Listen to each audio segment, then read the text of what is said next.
कुचामन के निकटवर्ती राणासर गांव में पिछले दिनों 2 दलित युवकों की हत्या के मामले में शनिवार को आखिर छठे दिन परिजनों, संघर्ष समिति व प्रशासन के बीच वार्ता सफल होते ही धरना समाप्त हो गया। जिला कलेक्टर डीडोना कुचामन सीताराम जाट ने बताया कि इस मामले में पीड़ित परिवारों को करीब 50 लाख रुपए आर्थिक सहयोग, परिवार से एक व्यक्ति को संविदा पर नौकरी देने पर सहमति बनी। साथ ही हत्याकांड में शामिल 4 मुलजिमों को अब तक गिरफ्तार किया गया है। घटना में प्रयुक्त एक कैंपर गाड़ी, एक बोलेरो, एक स्कॉर्पियो गाड़ी को भी बरामद कर लिया गया है। इस हत्याकांड की सीबीआई जांच के बजाय अभी एडीजी क्राइम दिनेश एमएन की एसआईटी टीम जांच करेगी। घटना में शामिल सभी 4 मुलजिमों को गिरफ्तार किया गया। साथ ही अगले 15 दिवस में बाकी मुलजिमों को गिरफ्तार करने के लिए सहमति बनी है।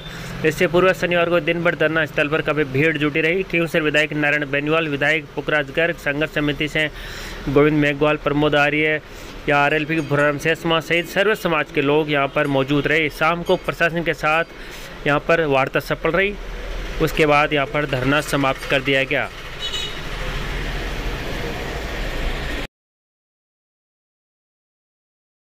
सीबीआई की मांग रखी थी हमने, तो परिस्थितियां जो बनी है उनको देखते हुए एसआईटी की जो अपने दिनेश जी एमएन साहब हैं, उनके नेतृत्व में इसका अनुसंधान किया जाएगा। पूरा एसआईटी टीम का गठन हो चुका है।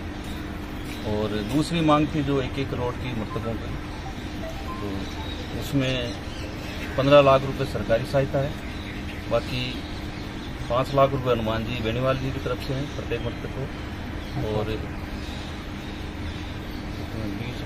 30 लाख रुपए जो हैं वो भामाशाहों की तरफ से। दोनों मृतकों को 50-50 लाख रुपए परिजनों को दिए गए हैं। और तीसरी जो है 4 गिरफ्तारियां हो चुकी है, 3 वाहन भी जब्त हो चुके हैं, और दूसरे जो गिरफ्तारी है बाकी है अभी, तो प्रशासन ने आश्वस्त किया है कि 15 दिन में वो भी गिरफ्तारी भी हो जाएगी सारी। और चौथी संविदा पे वो रखने की कर्मचारी, तो वो भी सरकार ने मांग दी है। प्रत्येक मृतक के 1-1 परिजन को संविदा की नौकरी दी जाएगी। पंचायत स्तर पर जैसे भी प्रशासन आदेश देता है, कलेक्टर साहब जैसे देते हैं। आपका नाम? मैं विद्या सरपंच श्रवण कुमार बुगालिया। जो कि भाईचारा और सदाचार का ये क्षेत्र जाना जाता है, हमें जानकर बहुत दुखी है कि जिस प्रकार से असामाजिक तत्वों ने कुछ भाइयों के द्वारा ऐसे सरल और व्यक्तित्व को जिस प्रकार से कुचलकर हत्या कर दी गई। मुझे याद आती है डांगावास प्रकरण की। मैं बहुत दुखी हूँ और व्यथित भी हूँ।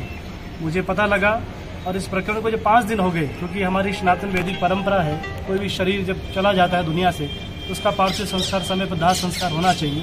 इस संदर्भ में मुझे आदरणीय प्रतिपक्ष नेता राजेंद्र राठौड़ का फोन आया और मुझे उन्होंने कहा कि आपको वहां जाकर के, आप संत हैं, सन्यासी हैं, अपने दायित्व का निर्वहन करना चाहिए।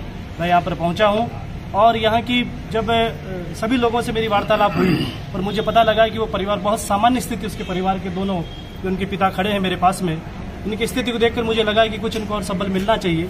ऐसी स्थिति में हम सब लोगों ने निर्णय किया और वैसे विशेष रूप से मेरी गौशाला के संरक्षक मेघराज सिंह जी रोयल, उनको मैंने फ़ोन किया और मैंने कहा 50 लाख रुपए आपको यहाँ पे देने पड़ेंगे। और हमारे वो शिष्य हैं, उन्होंने इस बात को स्वीकार किया। तो आज हमें बड़ी खुशी इस बात की भी है कि जो 5 दिन से जो लाशें पड़ी थी उनका दाह संस्कार आज होगा और ये पूरे परिवार के सभी लोग हमारे साथ मौजूद हैं। 50 लाख रुपए 60 लाख रुपए की हम लोगों ने यहाँ पर 50 लाख रुपए मेघराज सिंह जी द्वारा और 10 लाख रुपए बीजेपी जो इनकी कमेटी उसके द्वारा कुल मिलाकर आर्थिक परिवार को सहयोग दिया जाए। युवाओं को क्या संदेश देंगे? कि ये हमारा राजस्थान भाईचारे का है, सदाचार का देश है, ये हमारी महापुरुषों की धरोहर है और यहाँ पर जातिवाद मुक्त राजस्थान होना चाहिए, मानवतावाद जिसमें हम स्थापित कर सकते हैं, ऐसा हमें कार्य करना चाहिए। यहाँ हम सभी लोग मिलकर के भाईचारे की भावना पैदा कर सके। ऐसे न्यूसेंस जो लोग हैं उन पर कड़ी से कड़ी प्रशासन कार्रवाई करे। मैं एसपी महोदय से, कलेक्टर से भी कहना चाहूंगा कि इस पर सटीक कार्रवाई की जाए, क्योंकि ऐसे लोग आने वाले समय फिर इस घटना को अंजाम देंगे। उन लोगों से हमें महती आवश्यकता है बचने के लिए, और हम सब संगठित होकर के ऐसे लोग कहीं पर भी मौजूद हैं उन लोगों को निकाल करके ऐसे अत्याचारी लोगों को दंड मिलना चाहिए, ऐसी हमारी प्रशासन से मांग है। सिंह जी के द्वारा हम लोगों ने जो उनका बिजनेस है उसमें उनके परिवार के सदस्यों के जो भी वो प्राइवेट नौकरी के रूप में 10 है 20 जो भी लोग हैं उनको हम देने का पूर्ण रूप से प्रयास करेंगे। सरकारी नौकरी के लिए जो भी कलेक्टर साहब अगर जो भी सरकारी नौकरी संविदा पर बात हुई है कलेक्टर साहब से 2 संविदा की नौकरी देने का, और बाकी की वो जो एक्सीडेंटल है बच्चा उसकी सुरक्षा मुहैया करवा दी गई है। उसको भी क्या कि वहाँ से भी डिस्चार्ज कर दिया है जयपुर से, और बाकी इनकी सारी मांगे जो होनी है वो अरेस्ट करना, 4 लोग जो पकड़े गए 3 वाहन पकड़े गए हैं वो भी अरेस्ट अभी दिखा देंगे। बाकी बाकी के जो 12 और अपराधी बचे जो चिन्हित हैं उनको 15 दिन में इन्होंने अरेस्ट करने का बोला है, और इसी बात पे समझौता हुआ। इसलिए वो सारी जो भी क्षमताएं थी और जो सीबीआई की जैसे कि मांग की थी, तो सीबीआई की जगह एसआईटी इन्होंने वो गठित कर दी है, और दिनेश जी एनएम करके है वो, तो उनसे वो जांच उनके हाथों में एसपी साहब वगैरह करेंगे। ये बात रहा जिसमें सभी शहरवासियों का बहुत बहुत धन्यवाद रहा, और ये बिल्कुल पूरे सर्व समाज की तरफ से ये धरना जारी रहा और हम हमारी मांगों पर अड़े रहे। हमारी मांगें जो थी उन्होंने एसआईटी गठित की है, जो दिनेश एमएन सर के दिशा निर्देश पर वो एसआईटी गठित करके इनकी मामले की जांच करेंगे, और संतों का इसमें बहुत बड़ा सहयोग रहा है। और जो नवा विधानसभा में पहले हनुमान हत्याकांड हुआ लेकिन कोई सहयोग राशि नहीं मिली थी, केवल 4 लाख 2,500 रुपये मिली थी। उसके बाद में प्रेमाराम हत्याकांड इस नवा विधानसभा में हुआ, उसमें कोई सहायता नहीं मिली थी। यहाँ पे लीला देवी बावरी हत्याकांड हुआ था, उसमें भी कोई किसी तरीके की कोई सहायता नहीं मिली थी। लेकिन इसमें सभी शहरवासियों के सहयोग से, पूरे प्रशासन के सहयोग से, सरकार के सहयोग से, इसमें प्रत्येक तमाम आम आदमी जो धरनार्थी सभी गांव-गांव जाने जाने से जो पधारे हुए, मेरी ओर से और पूरी संघर्ष समिति की ओर से, सभी शहरवासियों की ओर से बहुत बहुत धन्यवाद। और सहयोग राशि किसकी? सहयोग राशि लगभग 1 करोड़ की रही है, 50-50 लाख रुपए रहा है। इसमें सरकार की तरफ से 30 लाख रुपए रहा है, और 50 लाख रुपए संतों की तरफ से मिला है, और 10 लाख रुपए बीजेपी सरकार से मिला है, और 10 लाख रुपए आरएलपी की तरफ से मिला है। दुखद घटना हुई थी उसके बारे में हम कुछ आंदोलन कर रहे थे 4-5 दिन से। आज अभी शाम को इनकी जो समिति है उससे चर्चा हुई है।